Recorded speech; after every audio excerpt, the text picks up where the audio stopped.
Boa noite, boa noite, boa noite, meus queridos amigos, irmãos amados, preciosos em Jesus Cristo. A paz do Senhor esteja com a sua vida. Boa noite, minha querida Luciana, meu querido Cláudio, se estiver nos assistindo também, Joyce, irmãos do Facebook, do Instagram, sejam todos bem-vindos.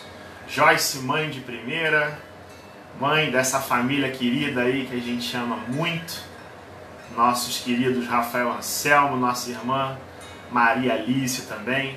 Um beijo em vocês, que a paz do Senhor esteja hoje, a paz do Senhor, Luciana, irmãos que se ajuntam.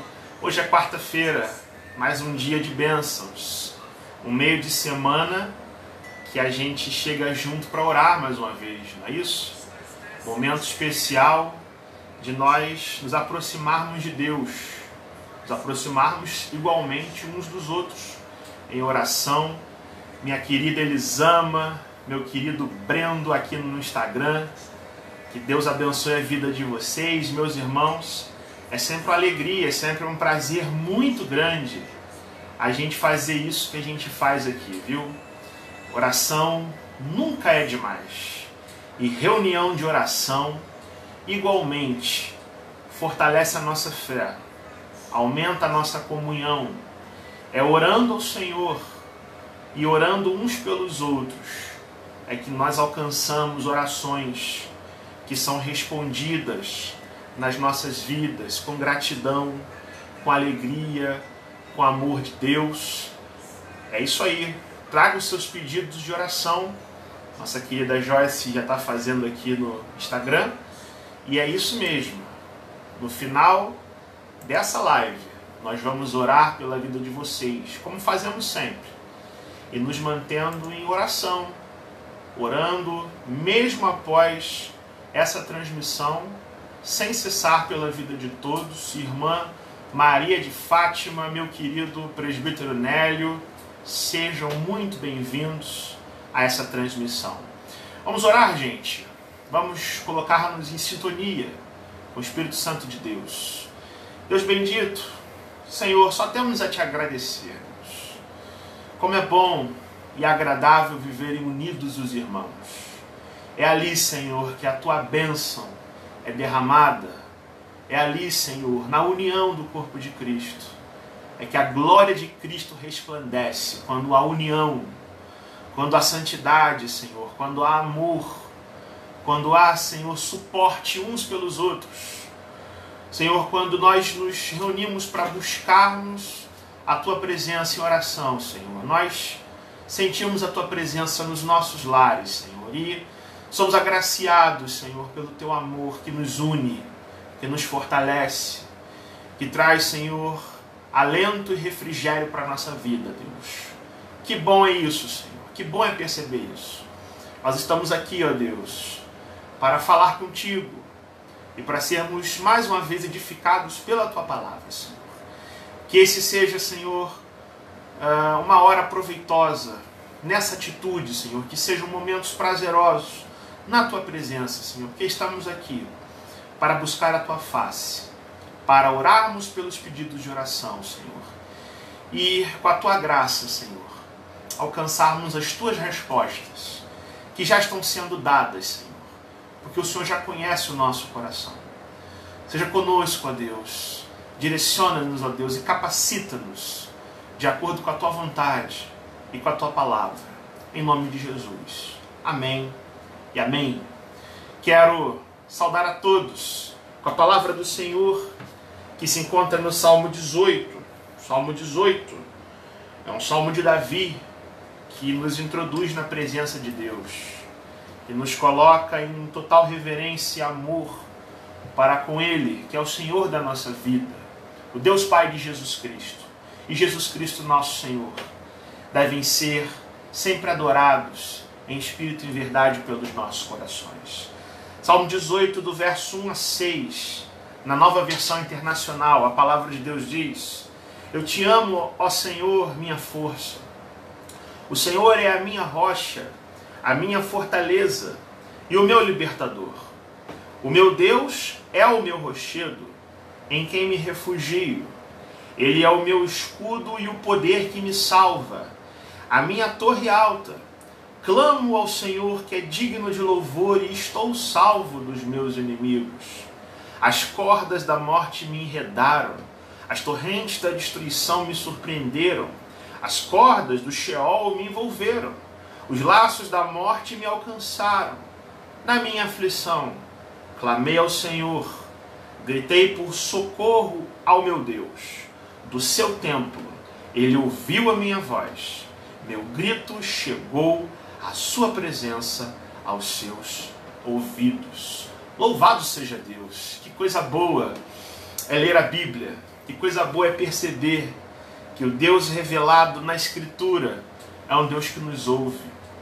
Não importa a aflição, não importa o momento atribulado que a gente esteja vivendo hoje, não importa qual seja a ansiedade, eu e você podemos invocar o nome desse Deus, podemos pedir a Ele, gritar por socorro, que não existe oração que esse Deus não atenda, não existe causa impossível para esse Deus, que Ele não possa, com a sua vontade, com a sua graça, realizar um milagre nas nossas vidas. Quem sabe as enfermidades, as questões de saúde, as preocupações do cotidiano, as causas impossíveis para esse Deus são perfeitamente possíveis, perfeitamente atendíveis, de acordo com a sua bondade, com o seu amor e com o seu poder, que excede toda a nossa compreensão.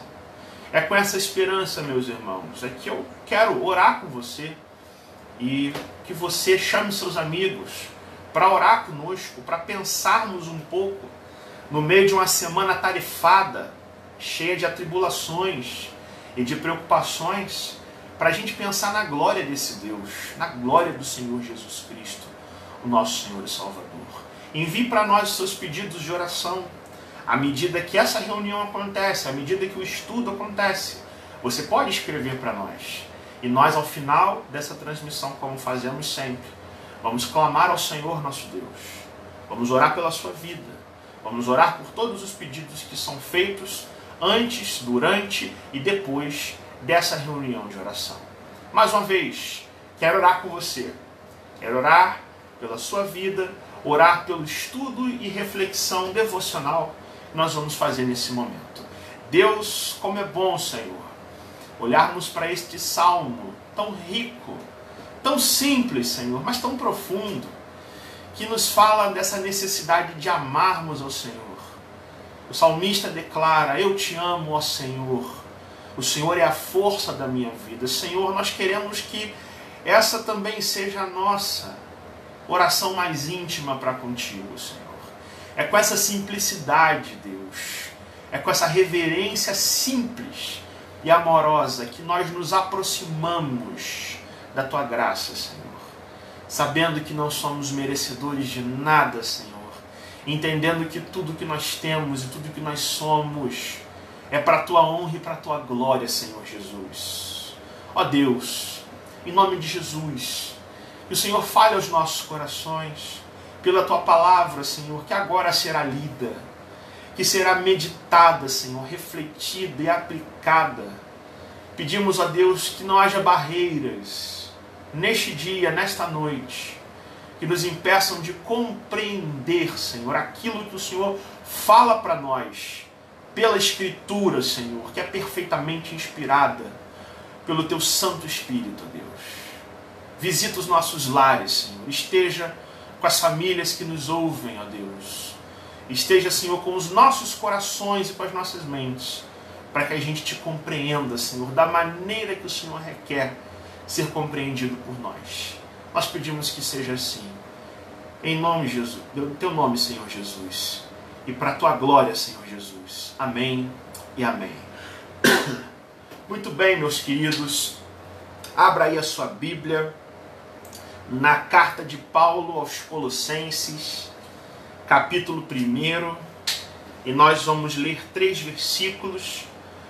Colossenses, capítulo 1, do verso 18 a 20. Como eu havia dito na última quarta-feira, nós estamos meditando num assunto que para nós é de uma preciosidade e de uma relevância muito intensa nessa época de final de ano, que é a glória de Cristo, a glória de Jesus, a glória do Filho de Deus, que deve ser totalmente anunciada, declarada, crida e confiada pelas nossas vidas e anunciada para esse mundo. Não há notícia nesse mundo que seja mais relevante do que nós olharmos para a glória do nosso Deus, para a glória do Filho de Deus, para a glória de Cristo que nos salvou. Na última quarta-feira, nós vimos que Cristo detém a supremacia de todas as coisas. Ele é o herdeiro de Deus, sendo ele, na linguagem do apóstolo Paulo, a própria imagem do Deus invisível, sendo também o primogênito sobre todas as criaturas, sobre toda a criação. E hoje eu quero continuar olhando com você para essa glória de Cristo que tanto nos impacta, que nos renova, que nos salva, que nos faz perceber o quanto Cristo é importante de ser não apenas admirado, mas de recebido como verdadeiro Deus, como Rei Senhor de toda a nossa existência. Então eu quero ler com você Colossenses 1, do verso 18 a 20, leio eu na edição, na nova versão internacional. Acompanhe comigo na sua Bíblia, Colossenses capítulo 1, 18 a 20. O apóstolo Paulo diz: Ele, Jesus Cristo, é a cabeça do corpo, que é a igreja. É o princípio e o primogênito dentre os mortos, para que em tudo tenha a supremacia. Pois foi do agrado de Deus que nele habitasse toda a plenitude, e por meio dele reconciliasse consigo todas as coisas, tanto as que estão na terra, quanto as que estão nos céus, estabelecendo a paz pelo seu sangue derramado na cruz. Louvado seja Deus, o Filho do Deus vivo, que é supremo sobre todas as coisas, que é cheio de glória. O apóstolo Paulo trata, como eu disse, da supremacia, da grandeza, da majestade, da glória de Cristo, do Filho do Deus vivo, partindo de uma linha onde Cristo é o Senhor, o verdadeiro Deus. Nele habita corporalmente toda a plenitude da divindade. Cristo não é apenas o Filho de Deus que veio ao mundo, se esvaziou, se fez obediente até a morte, morte de cruz, mas Paulo diz em Colossenses que em Cristo habita toda a plenitude da divindade ou da deidade, da própria essência divina, sendo Deus perfeito em glória e majestade. E Paulo vai exaltar Cristo para aquela igreja, a igreja de Colossos, respondendo a questões que eram feitas a ele. Uma delas era o verdadeiro assalto dos falsos mestres, que por muitas e muitas vezes tentaram corromper a igreja de Cristo, dizendo que aquela igreja, por exemplo, poderia adorar anjos. Anjos, adorem anjos, porque anjos podem salvar vocês. E Paulo vai dizer: não, Cristo é supremo sobre qualquer criatura, seja a criação terrena, seja a criação espiritual, seja potestades, principados, tronos ou soberanias, seja os próprios anjos, seja de ordem material ou espiritual. Cristo é Senhor e somente Ele é digno de ser adorado, reverenciado e louvado. O nosso coração tem que olhar para Cristo, portanto, e ter no centro o Filho de Deus sobre todas as coisas, acima de todas as coisas. É Cristo que deve ocupar o centro das atenções da nossa vida. Verso 18, o que Paulo vai fazer? Algumas interações, algumas aplicações devocionais, práticas, teológicas também, mas que falam com profundidade, com grandeza para as nossas vidas. Primeiro, Cristo é supremo sobre todas as coisas, sobre todas as criaturas, sobre o universo, sobre os céus e sobre a terra, e por que não dizer que Ele é a própria cabeça do corpo, que é a igreja. E Ele é também o princípio e o primogênito dentre os mortos, a fim de que Ele em tudo tenha a supremacia. Não é? Ou seja, é recorrente nessa epístola a glorificação de Cristo. É recorrente na mente e no coração de Paulo a palavra de Deus, que é inspirada, que coloca o Filho de Deus em posição de destaque nas nossas vidas, seja com relação a todas as coisas que são criadas, seja com a própria vida da igreja. E Paulo vai dizer aqui que Cristo é a cabeça, o mentor, a mente, o guia, o direcionador do corpo, que é a igreja. Veja que coisa interessante, nós lemos em passagens, por exemplo, em Romanos 12, verso 5, o apóstolo Paulo descrevendo a igreja como sendo o próprio corpo vivo do Senhor Jesus Cristo. Romanos 12, verso 5, Paulo diz que em Cristo nós que somos muitos, formamos um corpo, e cada membro está ligado a todos os outros. Paulo vai dizer em 1 Coríntios 12, do verso 12 a 31, que em um só corpo, que embora tenha muitos membros, todos nós fomos batizados em um único Espírito, e a todos nós foi dado de beber de um único Espírito. Assim, a igreja de Cristo nada mais é do que o próprio organismo vivo, o corpo de Cristo, composto de pessoas que têm funções distribuídas, que devem usar os seus dons e talentos em benefício do corpo e principalmente para a glória de Deus.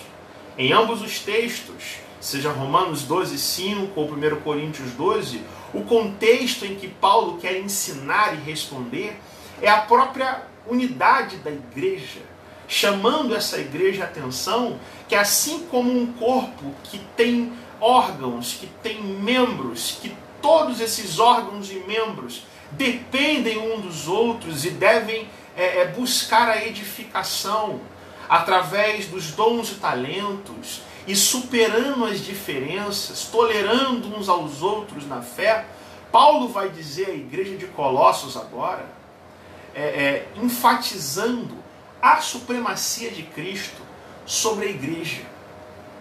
Não há sentido em nós sermos corpo se não tivermos em mente, queridos, que a cabeça desse corpo, que a autoridade sobre esse corpo, não é ninguém menos do que o próprio Filho de Deus. É Ele que possibilita a vida na igreja. Ou seja, Cristo, que é supremo sobre a criação, que é supremo sobre o céu, sobre o inferno, sobre todas as coisas visíveis e invisíveis, tem que ser visto também como o principal na igreja, que é o seu corpo. É Cristo, Filho de Deus, que deve ser seguido, obedecido, reverenciado, aclamado e adorado. Assim como um corpo sem a cabeça está morto, a igreja, note isso, a igreja sem Cristo, no centro da sua palavra, da sua essência, da sua existência, é um corpo igualmente morto. Uma igreja que não tem Cristo como o líder, o cabeça, deixou de ser igreja, e nós podemos dizer que se tornou sinagoga de Satanás. Onde Cristo não é pregado, não se pode nem dizer que há uma igreja, mas todo ajuntamento de pessoas que cultuam, que adoram, que vivem em comunhão, que vive no partir do pão, tendo o Filho de Deus no centro e acima, como ele sendo o cabeça, aí existe verdadeira igreja de Cristo. Paulo está dizendo que Cristo é a cabeça do corpo, que é a igreja. É interessante quando a gente compara os textos, que lá em 1 Coríntios 11, verso 3, o apóstolo Paulo diz que Cristo é o cabeça de todo homem. O cabeça de todo homem é Cristo. E para o corpo vivo do Senhor Jesus Cristo, que é a igreja, Cristo é o cabeça, o mentor, o norteador, aquele que dirige os rumos com autoridade. Como a cabeça da igreja, Cristo dá vida e crescimento ao corpo, sendo a igreja fortalecida e governada pela palavra e pelo Espírito de Deus. Não é isso? É por isso, queridos, que não há sentido em nós sermos uma igreja onde Cristo não tem o centro das atenções. Não há sentido em nós congregarmos com qualquer outro interesse que não seja a glória de Deus. Paulo está dizendo categoricamente, ele é a cabeça do corpo, ele é o cabeça da igreja. É ele quem dirige as nossas vidas. Nós que fomos comprados, regenerados e salvos pelo sacrifício do Filho de Deus na cruz. Precisamos entender isso. Tudo que nós fazemos, tudo que nós somos, quando agimos como igreja, quando nos reunimos para cultuar a esse Deus, precisa levar em conta o fato que não pode deixar de ser observado. Cristo é o cabeça. A Ele toda a honra, a Ele toda a glória e a Ele todo o louvor. É para Ele que a igreja precisa convergir. É andando na fé em Cristo e somente em Cristo é que a igreja encontra verdadeiro crescimento, edificação, vida, desenvolvimento. Não há nada, meus irmãos, que nós possamos fazer de bom e agradável a Deus sem que Cristo esteja acima da igreja, na frente da igreja e no centro da igreja, governando todas as decisões do corpo vivo do Senhor Jesus Cristo, que é a igreja. Da mesma forma que Cristo coordena toda a criação, da mesma forma que em Cristo subsiste todas as coisas, Paulo vai dizer, ele é o comandante, ele é o general, é ele quem dirige os caminhos, os passos da igreja dele. Somente a ele nós devemos nos voltar. Só há autoridade para aqueles que governam a igreja, aqueles que são homens. Se esses líderes, se esses homens estiverem com Cristo no seu coração, com a sua palavra no centro, e norteados, não pelas decisões humanas, mas pela vontade do Espírito Santo desse Deus. Mas Paulo prossegue, irmãos. Ele diz que Cristo é a cabeça do corpo, que é a igreja. Eu ainda estou no verso 18 de Colossenses capítulo 1, mas ele também é o princípio, o primogênito dentre os mortos. Olha que coisa! Paulo agora vai definir Cristo como sendo não somente o primogênito de toda a criação, mas o primogênito dentre os mortos, ou seja, aquele que morreu e ressuscitou triunfantemente para nunca mais morrer, tendo lançado o fundamento da vida verdadeira e santificada e da esperança e da certeza nas quais a igreja se regozija, se alegra, encontra crescimento e edificação. Ou seja, ele é o primogênito dentre os mortos, o princípio. Cristo é aquele que, tendo vencido a morte, abre o caminho e conserva as chaves da morte e do inferno, tendo autoridade supremacia sobre a vida e sobre a morte. Foi o Filho de Deus que ressuscitou dentre os mortos e trouxe à luz vida e a incorruptibilidade por meio do Evangelho. É o que Paulo fala a Timóteo na sua segunda carta. É Cristo que com sua morte e ressurreição dentre os mortos trouxe à luz a vida. E é Ele quem reveste o nosso corpo mortal de uma incorruptibilidade que vai se concretizar, se consumar na segunda vinda de Cristo, mas que hoje já reveste o nosso ser pela esperança salvadora do Evangelho. Tudo isso, Paulo vai dizer, para que ele mesmo em tudo tenha a supremacia. É isso que diz o verso 18. Ele é o princípio e primogênito dentre os mortos, para que em tudo o Filho de Deus, Cristo, tenha a supremacia. Ou seja, o Filho de Deus, que é o primogênito, que é, como nós vimos na última quarta-feira, o próprio ponto de referência para toda a criação, isso porque nele foram criadas todas as coisas, ele sendo o agente dessa criação, porque por meio dele todas as coisas vieram à existência, sendo ele o alvo da criação, porque é para ele que toda a criação converge, devendo atribuir toda a honra e toda a glória, sendo ele também o mantenedor da criação, porque nele subsiste todas as coisas, sendo Cristo também o cabeça do corpo, que é a igreja. Paulo vai dizer, tudo isso é propósito de Deus, Deus assim o quis, para que o Filho seja perfeitamente e gloriosamente reverenciado por nós, pela igreja, pela sua vida e pela minha vida, como sendo soberano Deus e verdadeiro Deus sobre todas as coisas e sobre todas as criaturas, seja da morte ou da vida, seja do mundo ou da igreja, Cristo é o Senhor.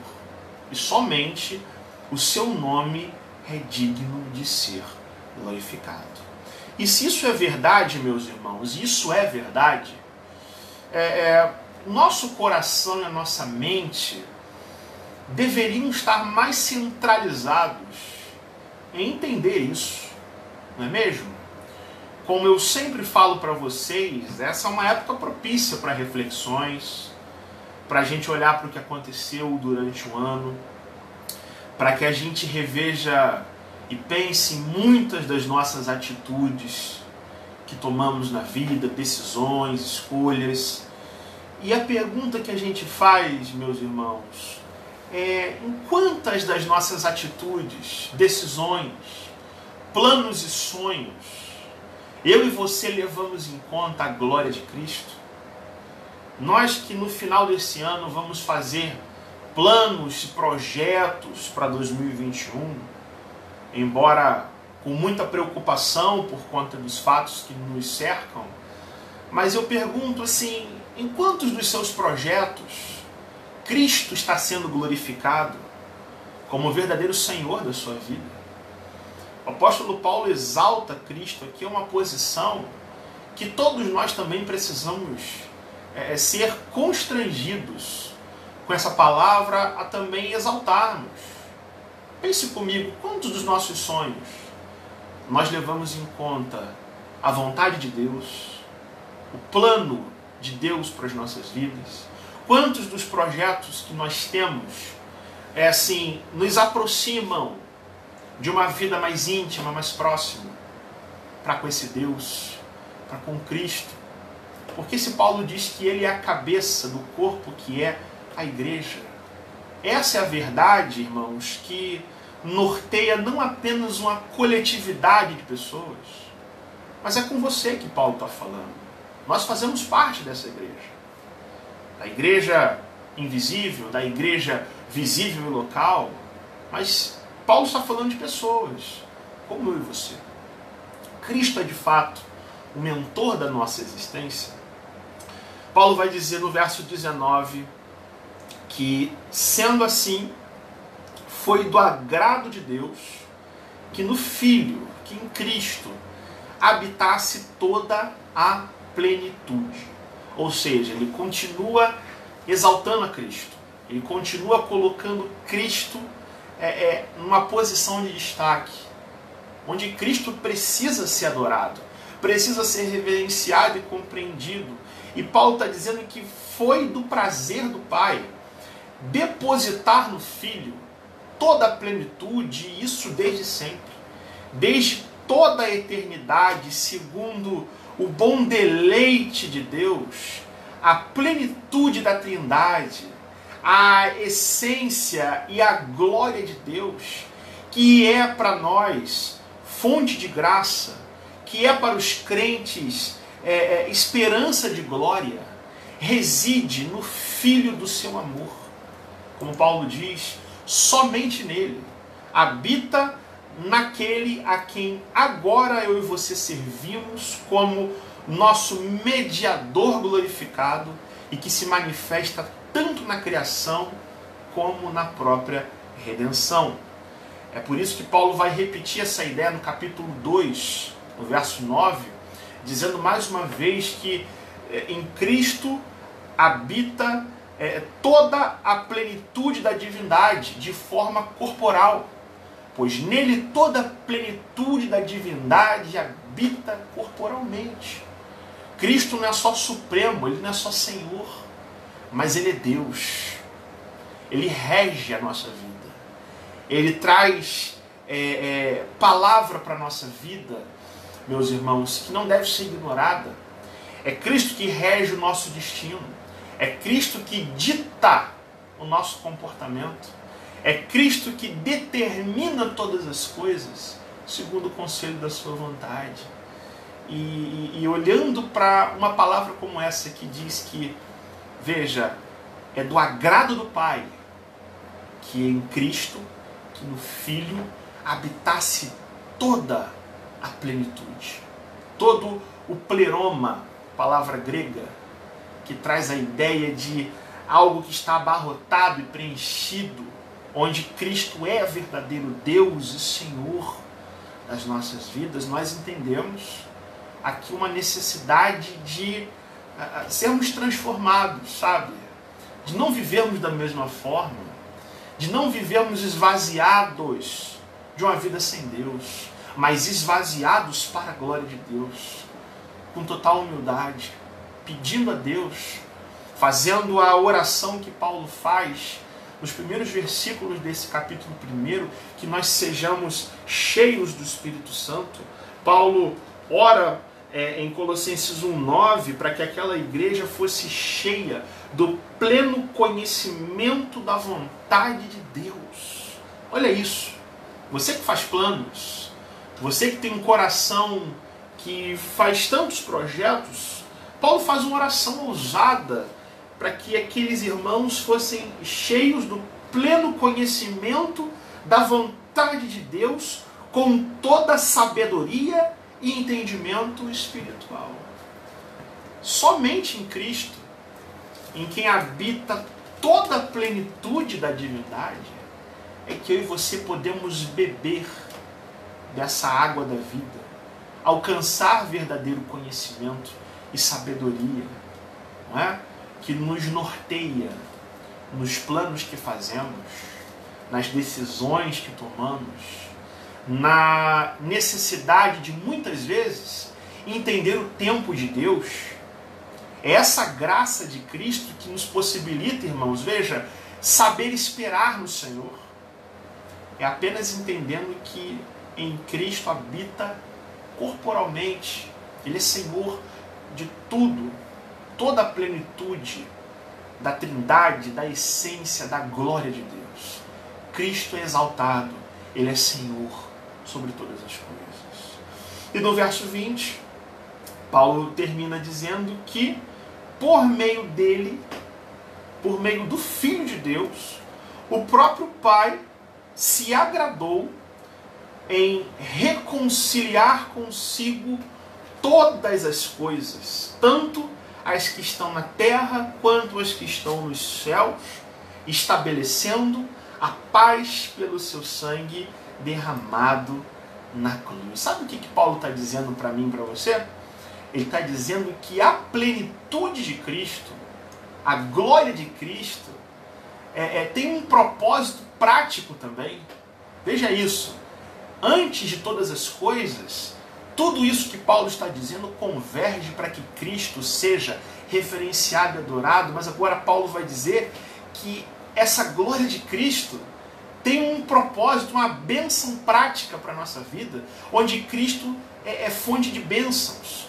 Todas as coisas não foram apenas criadas nele, criadas por meio dele, criadas para ele, mas todas as coisas também são reconciliadas por meio do Filho de Deus. Agora, a gente se pergunta, o que é essa reconciliação de todas as coisas? O verso 20 diz que foi do agrado de Deus que, por meio do Filho, o Pai reconciliasse consigo todas as coisas. Algumas pessoas vão dizer, com base nesse versículo, poderia se dizer que todos serão salvos no fim das contas. Algum tempo atrás, um pastor disse para a sua congregação o seguinte: olha, não se preocupem com o inferno. No fim, todos vocês vão ser salvos. Inclusive o diabo vai ser salvo. Pasmem vocês. Mas será que é isso que Paulo está dizendo? Quando ele diz que por meio de Cristo, por meio do Filho de Deus, o próprio Pai reconciliasse consigo todas as coisas? Na verdade não, meus irmãos. Na verdade, o sentido do versículo 20 é esclarecer que, veja, tendo o pecado arruinado o universo, destruindo a harmonia entre a criatura e o seu Criador, e também entre todas elas e o seu Deus, no entanto, foi por meio do sangue de Cristo derramado na cruz que o pecado foi vencido, que a exigência da lei de Deus foi cumprida e a sua maldição destruída. Nós lemos isso em Romanos 3,25. Em Gálatas 3,13, Paulo vai dizer a mesma coisa. E assim também, com o sacrifício de Cristo, a harmonia foi restaurada, a paz foi estabelecida. Por meio de Cristo e sua cruz, o universo é reconduzido ou restaurado ao seu correto relacionamento com Deus. Cristo foi exaltado à destra do Pai, e desta posição de autoridade e poder, ele governa todo o universo para a glória de Deus e para o bem da igreja. É isso que Paulo está dizendo quando ele fala que em Cristo o Pai reconciliou com ele mesmo todas as coisas. Agora, isso não quer dizer, perceba, que todas as coisas foram reconciliadas com Deus da mesma forma.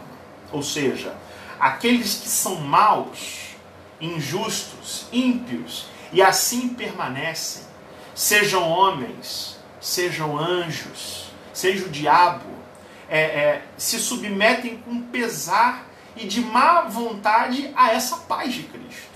Ou seja, muito embora Cristo exerça domínio, majestade, poder e glória, Paulo vai dizer que mesmo aqueles que não concordem com isso estão sujeitos, estão subjugados, como ele vai dizer mais à frente, de forma definitiva.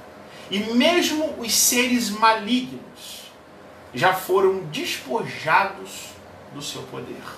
Colossenses 2,15, Paulo vai dizer isso muito claramente. Por outro lado, os anjos que servem ao Senhor se submetem com alegria a Deus e de forma ardente e vigorosa. E assim também fazem aqueles que são redimidos dentre os homens. Esse grupo inclui os membros da igreja de Colossos e também todos aqueles que permanecem verdadeiros crentes de Deus em Cristo Jesus, nosso Senhor e Salvador. E somente esses encontram reconciliação de forma plena, eterna e salvadora por meio de Cristo, que estabeleceu entre nós e o Pai a verdadeira paz, que excede todo entendimento, a paz com Deus, por meio do seu sangue derramado na cruz do Calvário. O que nós vemos nesses 3 versículos? Que, sendo Cristo cabeça da igreja, tudo converge para a sua glória, na igreja e através da igreja. Nós vimos também que, sendo Cristo exaltado, poderoso e soberano em glória e poder e majestade, Ele está acima da morte, Ele está acima da vida, Ele está acima do próprio inferno. Ele tem as chaves da morte e do inferno. Cristo também está acima de todas as coisas, não apenas porque o Pai o constituiu assim, mas porque Ele é verdadeiro Deus. Nele habita corporalmente toda a plenitude da divindade, e também Cristo é superior, é supremo com relação à redenção, com relação à salvação, com relação ao resgate que Ele faz com a vida daqueles que creem no seu nome, que descansam na sua verdade, que se entregam para Ele, para serem governados por Ele como Senhor e Salvador das suas vidas. O que a gente leva de lição com isso? Né? Contemplando isso, meus irmãos, nós que temos qualquer dúvida com relação à nossa vida, devemos descansar em Cristo, porque o que Paulo está dizendo aqui não é para a gente ainda ter dúvida, não é para a gente ficar se perguntando o que vai ser do amanhã, o que vai ser do nosso futuro, o que vai ser do ano que vem. Cristo está acima de todas as coisas.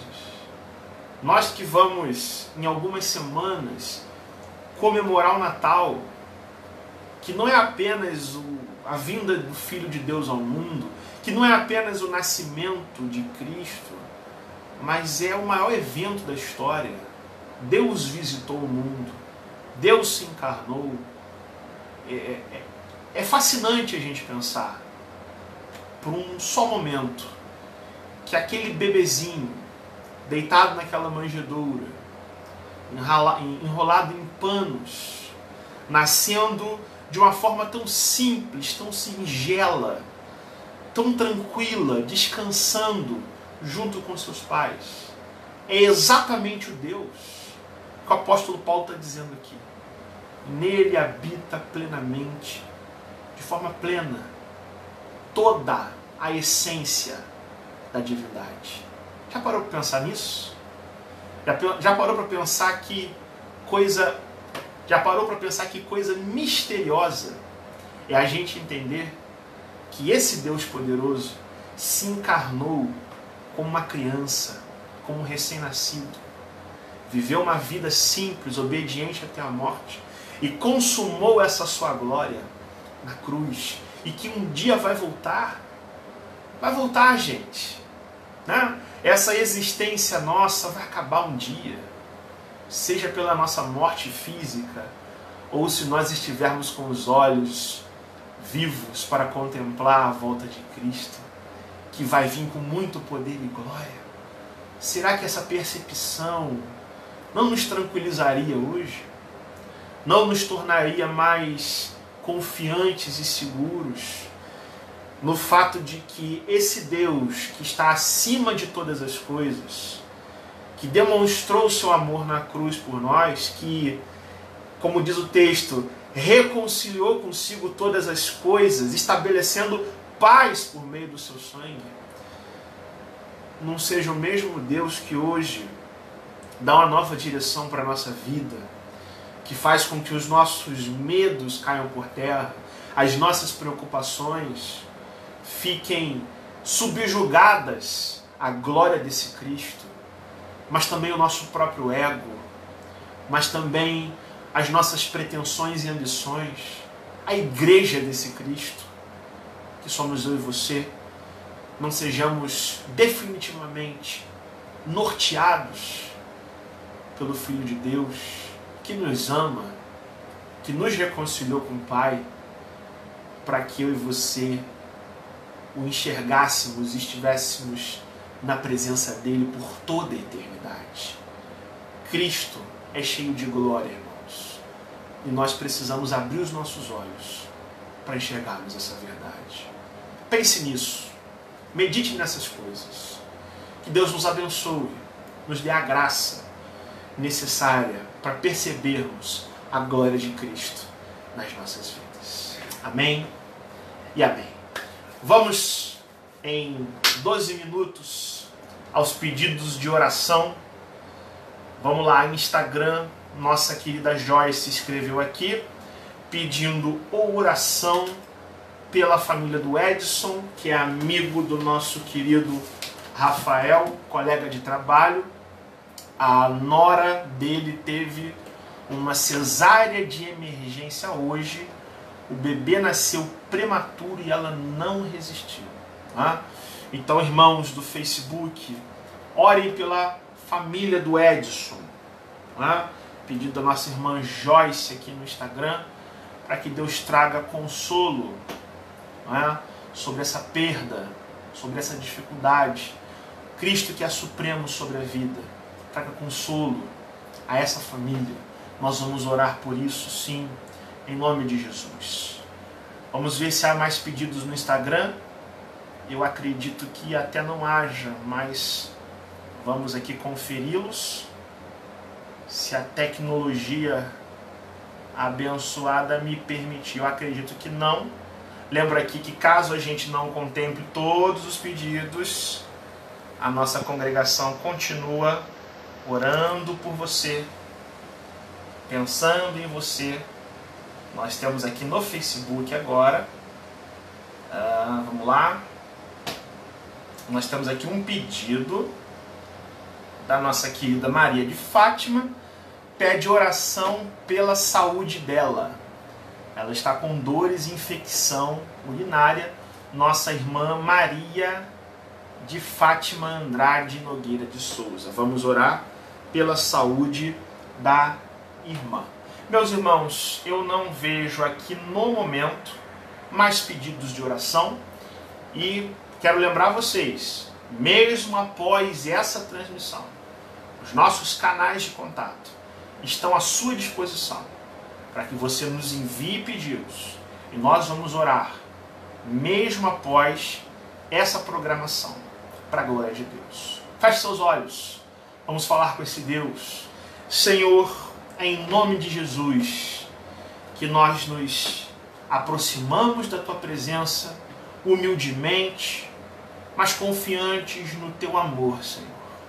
Sabendo que o Senhor está exaltado sobre todas as coisas. O Senhor, Jesus, é glorioso, é poderoso, é supremo, infinito, sobre tudo que o Senhor criou. O Senhor é verdadeiro Deus das nossas vidas. Senhor Jesus, Tu és o cabeça da igreja, o primogênito dentre os mortos. Em Ti, Senhor, há plenitude de toda a divindade. E também, Senhor, naquela cruz, o Senhor reconciliou consigo mesmo a nossa vida, trazendo paz com esse Deus.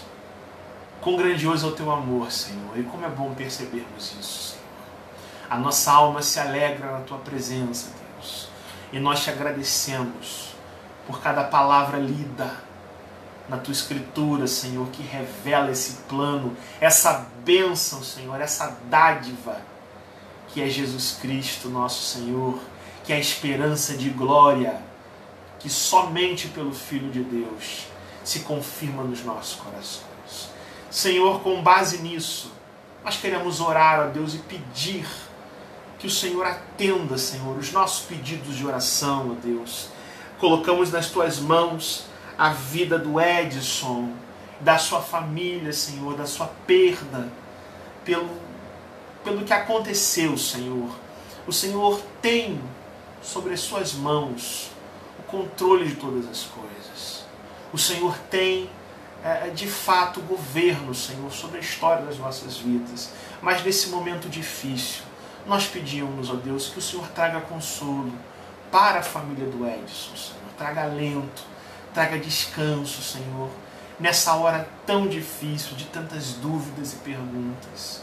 Pedimos que o Senhor afirme a fé no coração dele, ó Deus. Que o Senhor derrame a Tua graça e a Tua misericórdia e todo o consolo que vem do Teu Santo Espírito para a Tua honra e para a Tua glória, Senhor. Seja, Senhor, também com a irmã Maria, que pede pela sua saúde, a irmã que relata dores, Senhor, em virtude, ó Deus, da sua saúde. Nós pedimos, sabendo que o Senhor é o médico dos médicos, que o Senhor habite com a irmã, trazendo cura, trazendo alento e consolo, Senhor, e derramando toda a Tua graça sobre a vida da irmã. Ó Deus, o mesmo, Senhor, nós desejamos e pedimos para as famílias aqui representadas, para os nossos irmãos e irmãs em Cristo, para os nossos parentes, Senhor, pelos enfermos dessa pandemia, pelas perdas e lutos, Senhor, pela necessidade do coração, Senhor, que tantas vezes duvida da Tua glória e da Tua majestade. Ó Deus, muitas vezes é difícil percebermos isso, Senhor, porque somos fracos, ó Deus, somos imperfeitos, e humildemente nos aproximamos de Ti, Senhor, para pedir que o Senhor renove a nossa esperança, que o Senhor nos apresente Cristo, esse Cristo, Senhor, que a Tua palavra revela, prevaleça